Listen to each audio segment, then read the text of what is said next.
back. You're live. So Canada continues to lose their mind, right? Canada, I always thought Canada was better than the United States. They are on par, if not worse, and seems to be getting worse. So they're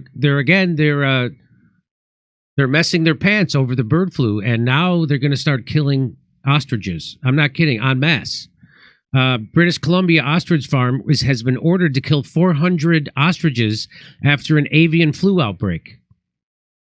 So here's just a brief behind the scenes. Within the next 2 weeks, the owners of a remote BC, British Columbia ostrich farm are expected to round up 400 of their ostriches and kill them following an avian flu outbreak. The oldest bird is 35 years old. And my mom has names for hundreds of them. She has an extraordinary relationship with the birds. They respect her. She can walk among them. We can't shoot them. That will cause mass panic. We can't gas them because we don't have an enclosed space like a chicken farm. Maybe we slit their throats, but they run at 65 kilometers an hour, said Katie Passitney, daughter of Karen Esperson, the owner of the Universal Ostrich Farm in Edgewood. She said a flock of wild ducks arrived on the property in early November of last year, and within a few weeks, some of the younger ostriches became sick. Their symptoms included red eyes and bright green feces. CFIA officials visited the farm on December 31st, New Year's Eve, and they took a swab sample from 2 of the birds that had died. Just 2. On January 9th, the CFIA emailed a letter to the families stating that the ostriches are considered to be poultry and that all birds on the farm would need to be destroyed by February 1st, 2025. If the family could not kill the birds themselves, the CFIA offered to hire a third party to do the work. There's lots of problems with that. We'll talk about them. Ostriches, but they are not like chickens. That's the thing. In that they are red meat animal and are known for their hardiness. In the case of Universal Ostrich Farm, the birds do not leave the property and are not a risk to spread the disease. According to the CFIA's most recent avian flu bulletin, there are 59 poultry farms in British Columbia with active avian flu cases and 180 that have been resolved. So far, almost 8.6 million commercial birds in British Columbia have been destroyed. The virus is not it's not a food safety concern. And there is no evidence to suggest that eating cooked poultry or eggs can transmit the virus to humans. There's been 1 case of the virus transferring to a human in British Columbia, 1. And so now they're fighting this. And so they want to have to kill 400 of their ostriches, and they have a GoFundMe. It's Help Ostrich Farmers Fight to Save Herd from Unnecessary Cull. Go to their GoFundMe. And let me bring in the people this is affecting. Katie Passitney, I hope I'm saying that correctly, is the daughter of one of the owners of Universal Ostriches in Edgewood, British Columbia. She grew up with the ostriches, some of which are 34 years old. The Canadian Food Inspection Agency has ordered the entire herd of 400 ostriches to be culled by February 1st after 2 of the birds tested positive for avian flu. Carrie Simpson is assisting the family as their spokesperson, an advocate, and litigation manager. Welcome to the show, ladies. How are you? Well, thank you for having us, Jimmy. And I just want your viewers to know that I think this is one of Canada's strategies to make sure that we are not wantable by Americans, and this is involving the 51 state. You know, this is a very crazy country, and I'm not even sure Trump could save us at this point. This is just one example of thousands of how insane this nation has become through wokeness, through government overreach, tyranny, draconian governance, and we need a lot of help here. And here's one of the most important and urgent examples that is living today. This is happening now. Those birds are set to be executed on February 1st. And so why does this not make sense to you? Well, I mean, there's a long list here, Jimmy, and Katie can talk about what these birds offer, but I mean, it's the typical nonsense associated with an inept, bureaucratic overreach of people that probably are not qualified to be doing the job they're doing. For instance, and again, Katie can go through these things, but testing only 2 birds with a PCR test. The gold standard is to do an autopsy, do a tissue sample, take the organs, at least look like you're actually trying to confirm, utilizing tests that are available that people have confidence in, unlike the PCR test, to really confirm before you go and slaughter 400 birds. They didn't test any of the healthy birds. They don't want to know. They didn't test the feces from the wild ducks that are there. If we really are about mitigating the spread of this, wouldn't you want this wonderful opportunity? This is a living laboratory. We've had scientists now step forward and just, what can we do to help? I mean, we were on a Zoom call with 6 of the top scientists involved in immunology, veterinarian practices, biotech. It's just, and all these people are going, you cannot kill these birds, just from a scientific point of view, because now there's all these birds that are healthy. So either, if it was truly avian flu, we now have a flock that has built natural immunity. Is this something we can do? Oh, wait, that might make big pharma profits decline a little bit. Can't do that. Was it not in, avian flu? And we're very concerned about that because, as Katie can tell you, in 2020, there was a very different pathogen that hit that farm. So, yeah. So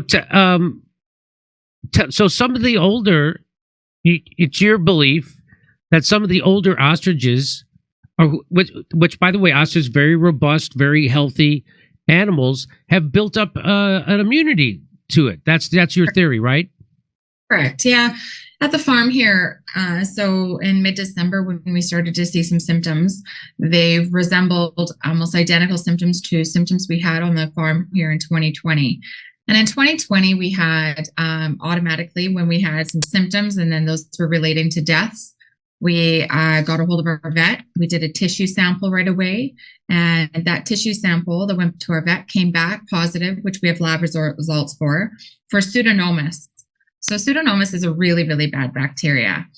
And when we asked our vet how could have that got spread, he said, well, it lives in the soil. It could have been as easy though as being transferred from a tourist hand. And so at that time, my mom started doing her own treatments and stuff on the farm here, and we lost some then, and we had less birds here then. But so when this December 10th happened, we had one that started getting sick, and we were like, man, this resembles the symptoms of 2020. And then by mid-December, we're starting to see more, and they were only our young ones. You're absolutely right. And so we we called up our vet through the holidays and left him a message. He was on holidays. But at the same time, so on the 28th, we got a CFIA phoned the farm, and they said they had an anonymous tip that we have really bad avian bird flu here. And so we started explaining our symptoms. And CFIA at that time even said, you know what, like, it doesn't sound like bird flu because you have some birds that are getting sick, but then you have some recovering. You do have some deaths, but in this kind of situation, it would go through the flock really fast, and you would have a lot's dead, just like a commercial poultry farm, like 30,000 dead overnight. So you having all your birds that are getting better just doesn't fit. Do you mind if we come out and do a couple samples, and just to rule out that it's avian bird flu? And so we said, absolutely, no problem. Let's rule it out, because it's never been a problem with us before, and no cases in Canada are that of ostrich in Canada getting avian flu. So on the 29th, we called the CFIA and let them know that we had a couple deceased. And so they sent somebody out on the 30th, so that those 2 ostrich that were going to be their tests, that's which they actually requested, is 2 mortalities to do the tests on. They would have those birds sat there for 16 plus hours waiting for them till the 30th. So they came out on the 30th. They did PCR tests. They did oral swab on each ostrich, and they did a rectal swab. So at the same time, we had about 3 or 4 people here, and we said, hey, you're here and you're all the way out from, we're in the middle of nowhere. Would you mind us doing some samples on our healthy ostriches to make sure, like, if, make sure they don't have it? Could you mind if you do samples on the symptomatic young ones too? Could we get a couple more on the ones that are living? And they absolutely denied it. They said, no, sorry, we can't do that. So they left and had so to that seems their, so that seems suspicious. That seems like it seems like they had a narrative that they wanted to collect evidence that it would fulfill, instead of actually trying to find out what exactly is going on. Right? Their narrative was, this is bird flu, and we're going out to confirm, to have confirmation bias of what we already think, instead of trying to actually figure out what's happening. Because that doesn't make any sense why they wouldn't. They're already out there. They're already there. Why would? So did they give you a reason why they wouldn't take a sample from the other? Jimmy, but it gets even worse than that. So once they knew that we were having these top scientists becoming involved, they sent a letter to the family saying, if you test any sample, if you treat any bird, we'll throw you in jail for 6 months and fine you for $200,000. Okay. So this sounds like, this sounds like what you would think would happen in China or in the old Soviet Union or in Nazi Germany. This doesn't sound like something that would happen in Canada.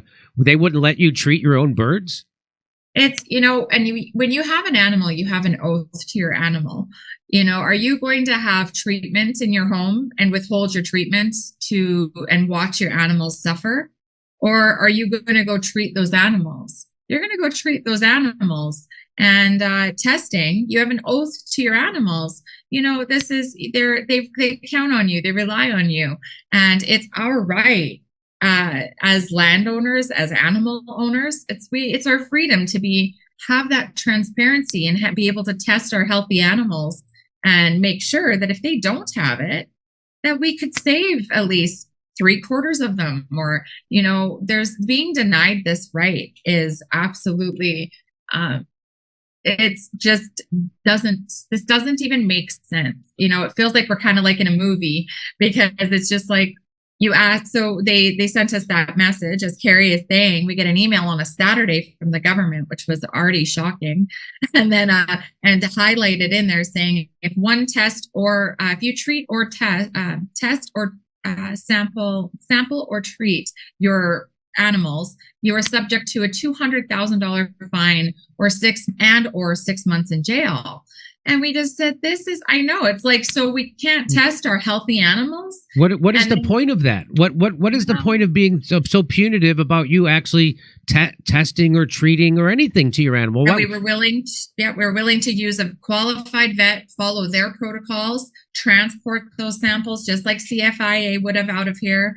We were willing, we have the people that are ready to be, to take those samples. And all we want to do, and we could have already done this already. So we've stayed here, and if they're really worried about public safety and stuff, we've already offered 2 weeks ago, let us sample these. We can prove to you that they're no risk, but they won't let us. They haven't went to our neighbors. If they were so worried about us even, and what a high risk we are. We've been here over a month with this. They haven't approached our neighbors and asked them about their symptoms or their animals, like have they been symptomatic. We've been targeted here, and I do believe that my mom, she's such a wonderful farmer, and she's just dedicated to her work and her animals. And she always said, she's like, Katie, these animals are going to do something amazing one day. And for the last 3 years, they've been working with a company that they've created, Struthio Bioscience.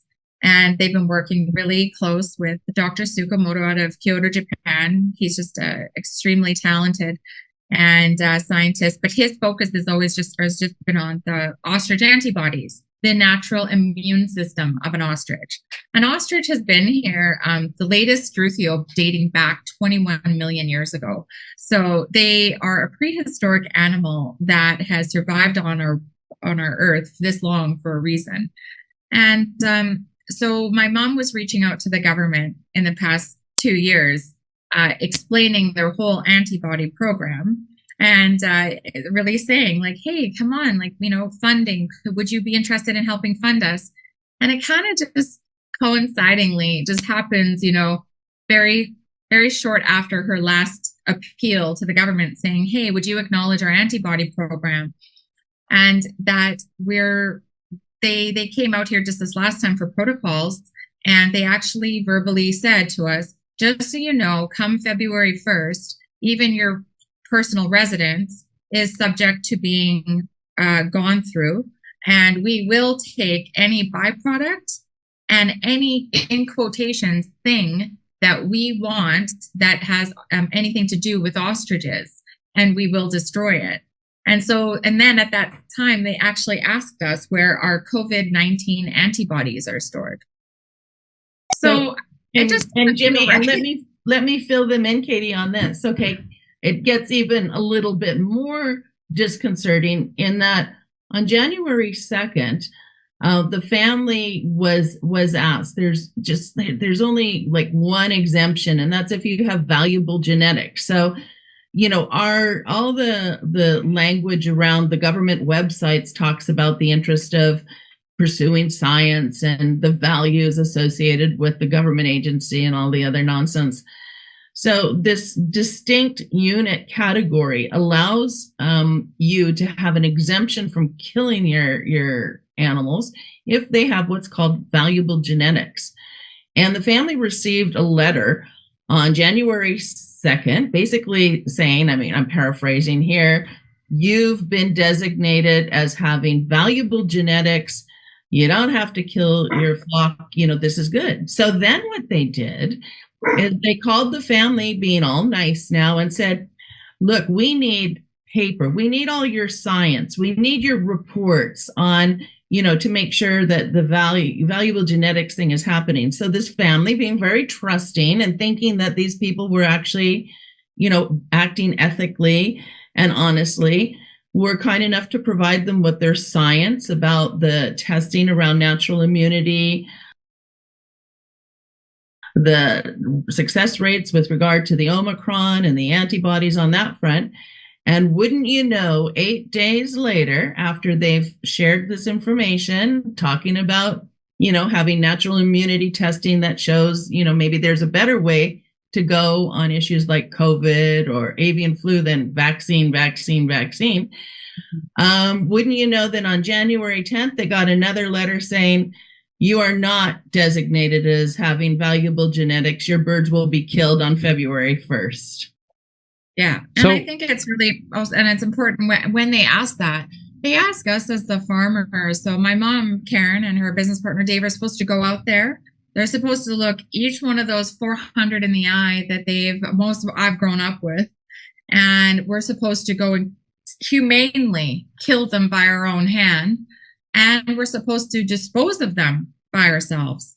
So if I could paint that picture, if we were to destroy 400 healthy, beautiful lives, and by their, how they expect us to dispose of them, by their expectations, it would be 40 pits of animals. So 40 pits of animals on this is your farm, Katie. This is on our land. They've just mapped out behind us the graveyard. They just took the quarantine and they drew in a line in our hayland. So we will have to dig 40 pits, each pit 9 meters deep. Each pit will hold about roughly 10 of our ostriches that are fully diseased, they say. And we are supposed to cover them with dirt, go 60 meters apart, put another hole, dump another 10 carcasses, and 60 feet apart, another hole, another 10 carcasses. And there's been no environmental studies on, we have ponds and there's natural spring water back there. We have grizzlies, we have cougars, and we're supposed to do that by ourselves, or the threat is by February 1st, that if we don't comply, then CFIA will take the matters into their own hands and they will bring out a third-party contractor killer that will kill our animals. So there's, again, what we learned through COVID is that the regulatory agencies are corrupted, and this is in America for sure, and that they just make up science like they're doing with you. You have to go 60 feet away and then dig another hole, another 60. And then they don't even want to know. They don't want you to test the ones that you're killing. Even though you're willing to test and see if these birds are sick, they don't want you to do that. So it sounds very nefarious. It sounds they have evil intent and corrupted intent, and this somehow has to benefit a corporation somewhere, right? Is there a theory behind that? Somehow this is gonna, because if they find out that your ostriches actually can build natural immunity to, say, COVID or this new bird flu, that's gonna cut into the profit of big pharma, right? Well, they just got offered $590 million, Moderna, to create a bird flu vaccination. Yeah, that was Biden stamping. Yeah. Oh, sorry, Carrie, go ahead. Biden did that on his last day or two in office. He gave $598 million to Pfizer Moderna for creation of a new form of vaccine for the avian flu. Yeah. So that seems to be what, just here, during COVID, you weren't allowed to talk about ivermectin. If you did, they told you were crazy because it was a horse medicine, even though now we find out it was a Nobel Prize winning human medicine that billions and billions of people have taken around the world. Also, they made us think hydroxychloroquine was some kind of fish tank cleaner, as opposed to another one of those medicines that billions of people have taken. And in fact, there's literature at the NIH website that said they knew that it treated SARS coronavirus in vitro. So again, we've learned about the corruption during COVID, and I can't believe that people in Canada are letting something like this happen again so quickly afterwards. What are the people in Canada? Do they even care anymore? Is there any fight in the people in Canada to push back against their government? We have a beautiful group. We have, it'll make me cry, sorry. We have an amazing support network, Canadians and worldwide. Americans, everybody sees this and there's so many layers that don't make sense here. We have a big group that has been put together on saveourostriches.com. People have been going there, BC Rising. We have Kelowna Resistance. There's just it's bringing everybody together. This weekend, we have people are already starting to camp here. They just want to create a little group of support, and they just want to show us that we're not alone sitting out here. People are coming together as Canadians and saying, we can't let this happen to our other farmers. I mean, their policy, if you really want to think about it, they have a stamping out policy here in Canada. So when one bird, you don't even need a positive test. If it is even an assumption that it has avian bird flu, they can kill everything. So they have a stamping out policy. And in my mind, it's really going towards an agenda of stamping out natural immunity. Because if we're stamping out natural immunity, could you imagine the chaos that's going to create going down the line? So you're taking all these genetics of these animals, beef and sheep and ostriches, and these strong genetics that you're breeding for strength and health.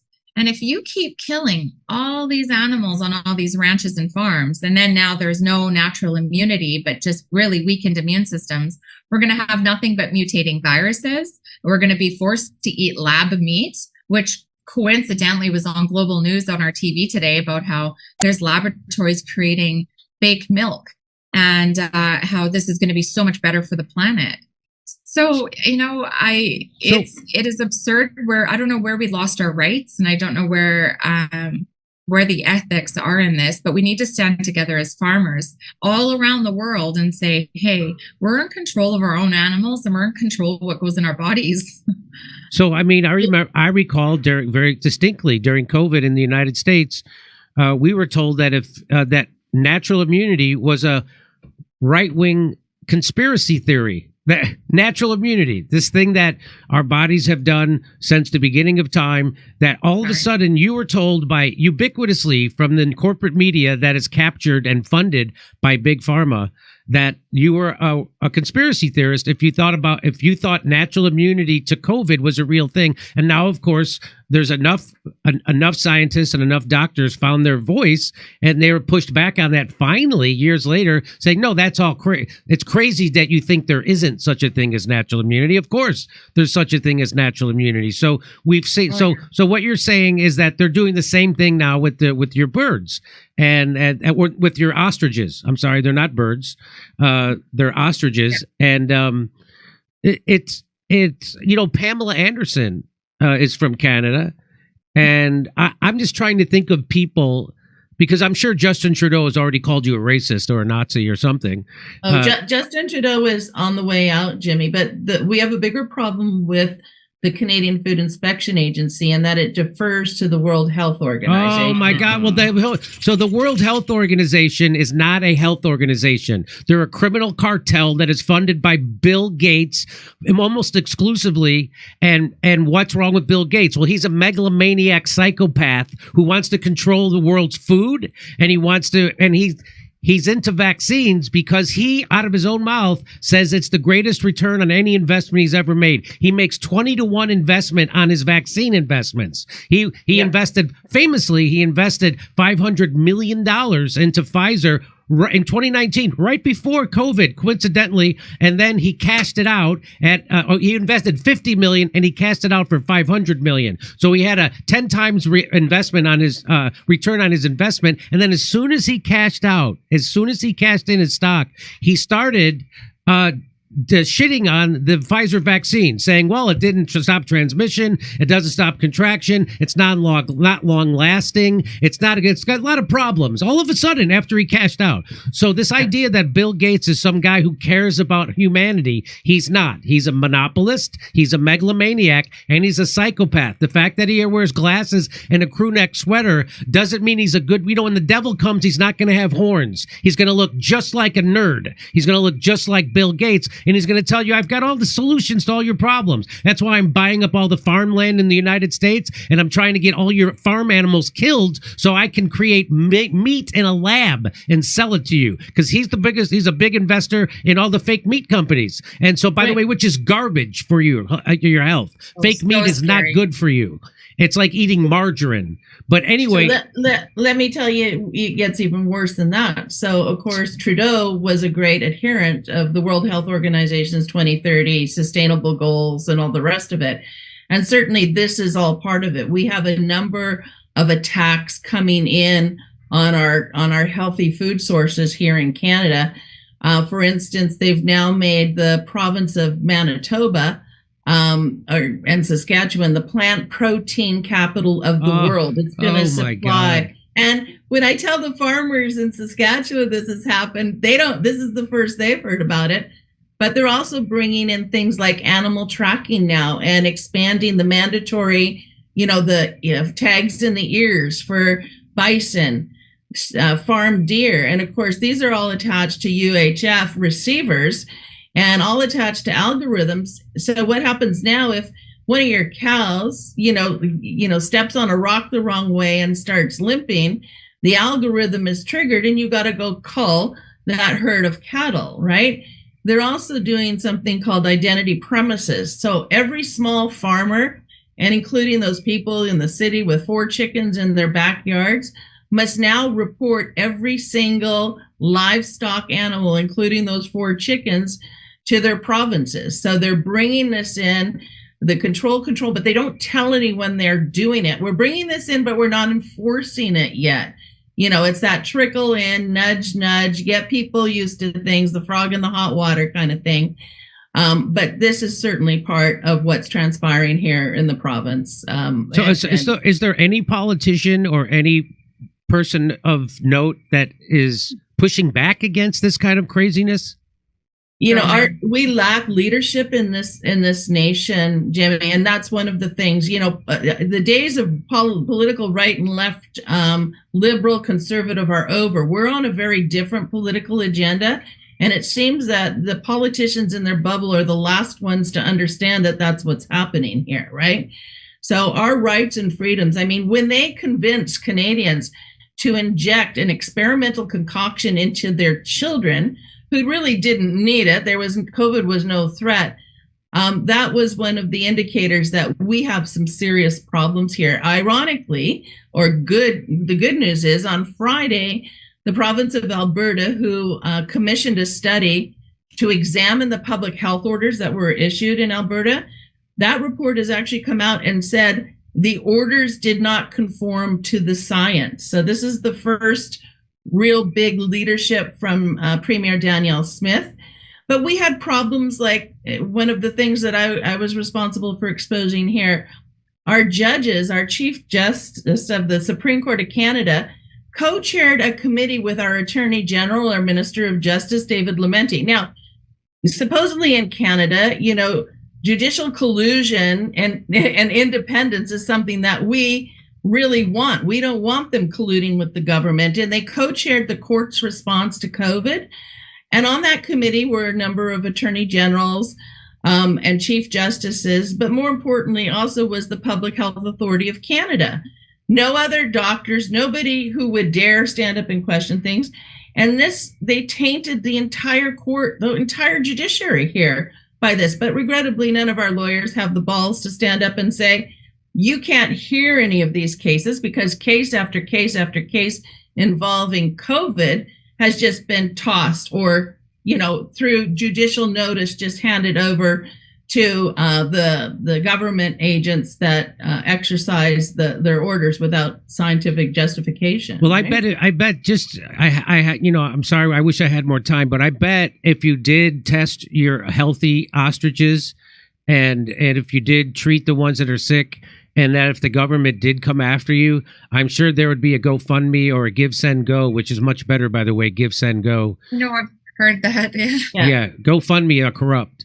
And So they'll take away your money. So Give, Send, Go is much better. But in the future, you'll do that one. But I bet that there'd be a lot of people that would stand up and pay your fine and pay for your legal defense. And so I think you should follow your internal meter and do what you think is right, and don't listen. And don't give in to the fear, and do what you think is right. And people, I mean, I know people in Canada. I'm sure that they would stand up for. There's enough good people to stand up for you, and I would help get your message out for sure.